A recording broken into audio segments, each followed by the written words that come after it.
हवा का तेज झोंका आ जाए तो आसमां में उड़ जाए। सिक्स पैक वाला पहलवान तमाचा रसीद दे तो मिट्टी में दफन हो जाए। दुबले पतले शरीर का ऐसा गैंगस्टर जो शरीर से जरूर कच्चा था, लेकिन शातिर इतना कि बड़े से बड़े गैंगस्टर्स और पुलिस महकमों पर भारी पड़ गया।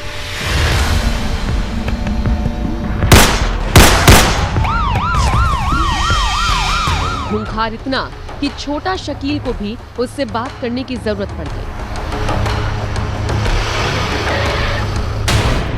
सिर्फ 15 साल की उम्र में उसने पहला मर्डर करके पूरे हरियाणा को हिला डाला।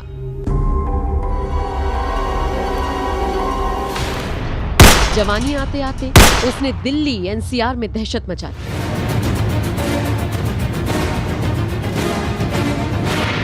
कभी लूट, कभी फिरौती, कभी धमकी तो कभी गोली कांड।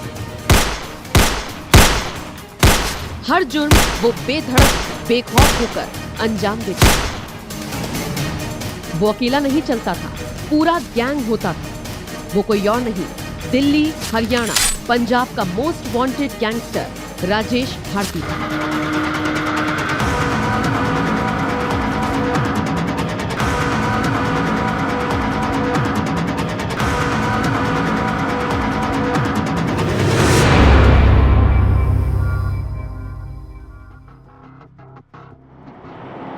वही राजेश भारती जिसे दिल्ली पुलिस की स्पेशल सेल ने छतरपुर इलाके में जाल बिछाकर ढेर कर दिया।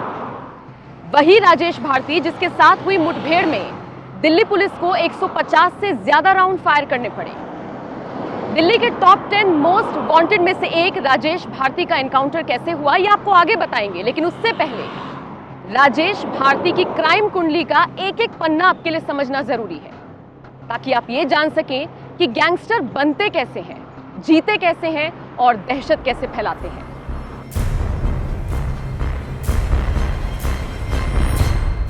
राजेश कंडेला उर्फ राजेश भारती हरियाणा के जींद का रहने वाला था। 15 साल की उम्र तक वो होनहार लड़कों की श्रेणी में शुमार किया जाता रहा। इम्तिहान में हमेशा अव्वल आता था। जींद के कंडेला गांव में हर कोई उसके मेधावी होने पर कसीदे पढ़ा करता था, लेकिन 15 साल की उम्र में काल का चक्र कुछ ऐसा घूमा, पारिवारिक विवाद कुछ ऐसा बढ़ा कि राजेश ने अपनी माँ और भाई के साथ मिलकर पिता का ही मर्डर कर दिया। किस्मत देखिए, जब राजेश की माँ जमानत पर गांव आई तो उसके चाचा ने माँ का कत्ल कर दिया।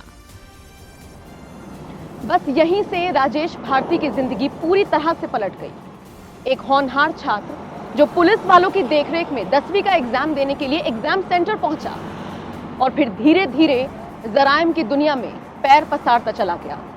23 सालों तक अपने खतरनाक इरादों से उसने पंजाब, हरियाणा और दिल्ली पुलिस की नाक में दम करके रखा, लेकिन कंडेला के आसपास कभी किसी क्राइम की वारदात को अंजाम नहीं दिया। कुछ जानकार बताते हैं कि कंडेला गांव के एक किसान का बेटा राजेश 3 भाई बहनों में सबसे छोटा था और उसने बहुत जल्द पढ़ाई छोड़ दी। छोटी उम्र में ही उसने छोटी मोटी चोरियां शुरू कर दी। यही नहीं, 15 साल की उम्र में पिता के कत्ल का आरोप झेला। पारिवारिक रंजिश में माँ बाप को खोने के बाद राजेश अपने भाई बहन के साथ कंडेला से गुड़गांव आ गया। यहाँ पर उसने अपने स्वभाव संगत के मुताबिक दोस्त तलाश किए। वहीं कुछ लोग बताते हैं कि राजेश भारती एक बार झारखंड गया था। वहां से उसने माओवादियों से हथियार चलाने सीखे और उसके बाद जब वो गुड़गांव लौटा तो एनसीआर में मर्डर, वसूली और कार लूटने की घटनाएं तेजी से बढ़ गई। बताया जाता है कि उस वक्त बड़ी बड़ी गाड़ियों को लूटने में राजेश भारती का गैंग नंबर 1 पर पहुंच गया था। हाईवे के आसपास की गाड़ियों को रोककर राजेश का गैंग लूटपाट करता था।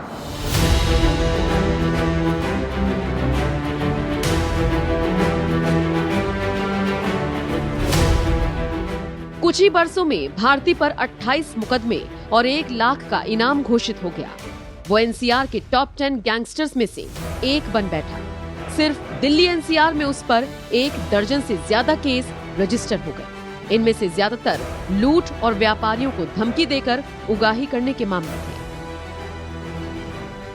क्राइम की दुनिया में अपना सिक्का जमाने के बाद राजेश भारती ने अपना खुद का एक गैंग बनाया और इस गैंग का नाम रखा क्रांति। खुद राजेश भारती और उसके गुर्गे इसी नाम को लेकर बड़े बड़े बिजनेसमैन से फिरौतियां मांगा करते थे। ऐसे कई ऑडियो टेप वायरल हो चुके हैं और इन्हीं में से एक ऑडियो टेप है ये, जिसमें वो 50 लाख की फिरौती मांग रहा है। हेलो, हाँ भाई कौन है? कौन है? राजेश कंडेला बोल रहा हूँ मैं। अच्छा, हाँ कौन बोल रहा है तुम? बता कौन चाहिए था? इस दुकान का जो ओनर है वो चाहिए, सतीश टायर का ओनर। अच्छा, हाँ ठीक है। किस देना हूँ पैसे? पैसे पैसे हम अपने आप बता देंगे, है ना। तू ढूंढ मीडिएटर ढूंढना भी तेरा काम है। तो पैसे देगा तो बचेगा, ना तो तैयारी कर लिए। तो तेरे तो बहुत कम मांग गया हमने। अच्छा, कितने? 50 देने हैं, 50। ठीक है।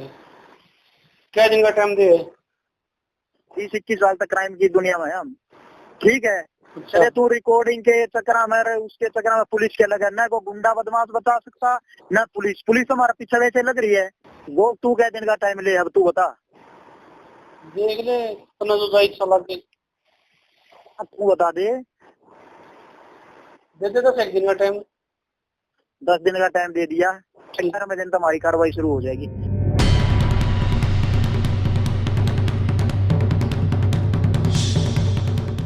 राजेश भारती उर्फ राजेश कंडेला की बेखौफी का ये सिर्फ एक नमूना भर है। ऐसे ही खुलेआम बेपरवाह होकर वो दिल्ली एनसीआर के व्यापारियों को धमकी देता रहा और आए दिन उसके ऑडियो टेप वायरल होने लगे। कुछ ने डर के मारे भारती और उसके गैंग को पैसा पहुंचा दिया, तो कुछ ने रिकॉर्डिंग पुलिस तक पहुंचाई। एक ऐसी ही रिकॉर्डिंग सुनिए जिसमें राजेश भारती खुद फोन पर एक खोखा मांग रहा है। हेलो। हाँ जी। हाँ जी, अजय जी बोल रहे हैं? हाँ जी। अजय बुगुल साहब? नहीं भैया, अजय बोल रहा हूँ। आप कौन? मैं बोल रहा हूँ राजेश भारती, सुना नाम? नहीं। हाँ, तो पहले तो ये बात है भाई कि पूरी बात सुनना, फोन मत काटना, ठीक है? अच्छा। क्योंकि ये तेरे फायदे की बात है। अच्छा। नाम नहीं सुना है ना? तो ये जो बुक्की है, भूषण है, मुंशी है, जानता है ना उनको? कौन है? भूषण है, मुंशी है, बुक्की रहे, ये दिल्ली वाले बुक चलाते हैं जो तेरे वाला काम। मैं नहीं जानता भैया। नहीं जानता ना? तो पता कर लिया, हमारा पता चल जाओगा। हम है जेल से भागे हुए सारे मोस्ट वांटेड, और रंगदारी के लिए तेरे पास फोन किया है। एक खोखा चाहिए। अच्छा, मैं तो काम छोड़े हुए कितना टाइम हो गया ये नहीं पता आपको? जब इतना ज्यादा बात पता है, ये नहीं पता काम छोड़े हुए कितना टाइम हो गया? काम छोड़ टाइम हो गया, फिर भी हमने पैसे चाहिए। हमारा क्रांति गैंग के नाम से ना गूगल पर सर्च करेगा, मिल भी जाओगा। राजेश कंडेला भारती के नाम से भी मिलेगा, और भी मिल जाओगा। क्रांति गैंग के नाम से भी मिलेगा। बेशक काम छोड़ दिया हो, जब तक जिंदगी है ना, हम ना पीछा छोड़ा भाई, देने पड़ेंगे पैसे, ठीक है? और कहीं पता कर लिया, जिसके पास कॉल करिए आज तक किसी ने मना करने की हिम्मत नहीं करी। अगर कोई कर देगा तो मरेगा। इंडिया में भी और इंडिया से बाहर जाओगा तो वहाँ भी मरवा देंगे। एक ठीक है, मेरे पास तू ही पहला कचरा ऐसा मिला जो कह रहा है कि नहीं जानता।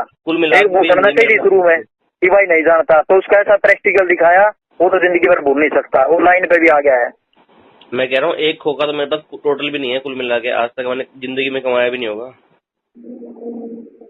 हमारे पास तेरी पूरी जन्म कुंडली है, ठीक है? जब हम मांग रहे हैं, नहीं हमने और किसी को नहीं मांगा, और किसी को नहीं बोला। नहीं, अगर तुम्हारे पास जन्म कुंडली मेरी है, गलत है, किसी और बंदे को तुमने नंबर मिला लिया, गलत नंबर मिला लिया। मेरा पास इतना तो पैसे मैंने कभी देखे नहीं जिंदगी में आज तक। कोई ना, हम दिखा देंगे। फिर तो दोस्त पैसे देने पड़ेंगे। अब सुन, सोर्स भी तेरे को ढूंढना है। सोर्स तू ही ढूंढेगा कि किसको पैसे देने हैं, ये काम तेरा ही है। और ना तो तेरी पूरी फील्डिंग हमारे पास है। इतनी गोली मारेंगे, बात समझ में नहीं आएगी। पुलिस के सूत्र बताते हैं कि क्रांति गैंग से लोग इतने दहशत में आ गए थे कि बिना किसी टेंशन के फिरौती देने लगे थे, और जो नहीं देता था उस पर फायरिंग हो जाती थी। राजेश और उसके राइट हैंड संजीत बिंद्रो ने 6 फरवरी को रोहतक के गांव में स्कूल संचालक से 2 करोड़ की फिरौती मांगी, और नहीं देने पर 20 हथियारबंद बदमाश स्कूल में घुस गए थे।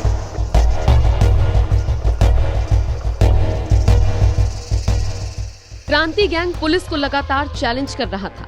गैंगस्टर भारती और उसके गैंग के गुर्गों पर इस बात का खौफ खत्म हो गया था कि कानून और सिस्टम भी कोई चीज है। एक ऑडियो कॉल में तो राजेश भारती को ये तक बोलते हुए सुना गया कि दिल्ली, हरियाणा और जयपुर में हमसे ऊपर कोई नहीं है। दुबई में बैठा शकील भी हमसे बात करने को तरस रहा है। पैसे तो देने ही पड़ेंगे, क्रांति गैंग से हैं हम, किसी से पता कर लेना। क्रांति गैंग की दहशत, लगातार हो रही लूटपाट और बिजनेसमैन को मिल रही धमकियों के बाद दिल्ली पुलिस अलर्ट पर थी। राजेश भारती और उसके गैंग पर कड़ी नजर दिल्ली पुलिस ने रखी हुई थी। तमाम मुखबिर और सर्विलांस भी राजेश भारती और उसके गैंग की हर मूवमेंट पर नजर गड़ाए हुए थे। इसी बीच जून 2018 के पहले हफ्ते में दिल्ली पुलिस को इनपुट मिला कि राजेश भारती अपने गैंग के साथ छतरपुर के एक फार्म हाउस में आने वाला है। उसके बाद दिल्ली पुलिस ने इसी फार्म हाउस के बाहर फील्डिंग सजा दी, क्योंकि दिल्ली पुलिस के पास खबर कंफर्म थी कि वो कौन सा फार्म हाउस है।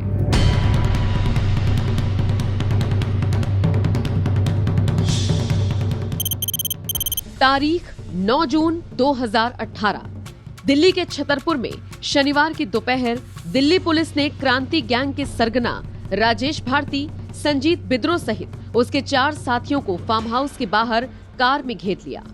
पुलिस ने सरेंडर करने के लिए कहा, लेकिन क्रांति गैंग पर कोई असर नहीं हुआ। उल्टा उन्होंने फायरिंग शुरू कर दी। मजबूरन दिल्ली पुलिस ने ताबड़तोड़ गोलियां दागी। 5 मिनट के अंदर करीब 150 राउंड फायर हुए और कुछ ही देर में पुलिस ने भारती, बिद्रो समेत उसके 4 साथियों को ढेर कर दिया। इस एनकाउंटर में कितनी गोलियां चली, ये इन गैंगस्टर्स की एंडेवर और I-20 कार की हालत देखकर ही समझा जा सकता है।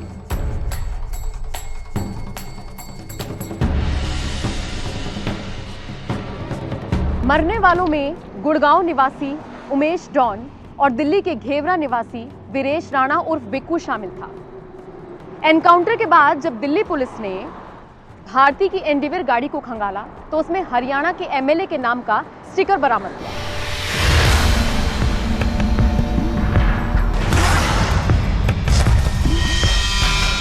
शुरुआत में पुलिस को गैंगस्टर राजेश भारती के पॉलिटिकल पहुंच का शक हुआ, लेकिन जल्द ही पता लग गया कि भारती ये सब फ्रॉड और धाक जमाने के लिए किया करता था। राजेश भारती पुलिस से खुद को बचाने के लिए हरियाणा ही नहीं, दिल्ली, राजस्थान के पुलिस चेक पोस्ट पर अपने को जिला परिषद का चेयरमैन बताता था। साथ ही साथ कभी कभी फर्जी गनर भी रखता था। कहते हैं ना, जब गीदड़ की मौत आती है तो वो शहर की तरफ भागता है। कुछ ऐसा ही राजेश भारती के साथ भी हुआ। एनकाउंटर से ठीक पहले हरियाणा पुलिस ने उसे गिरफ्तार किया था। 2018 में जब हरियाणा पुलिस उसे कोर्ट में पेशी के लिए लेकर जा रही थी, वो पुलिस की कस्टडी से फरार हो गया और यहीं से शुरू हुआ उसके एनकाउंटर का काउंटडाउन। और अंत में वही हुआ जो एक गैंगस्टर का पुलिस की गोली से होता है।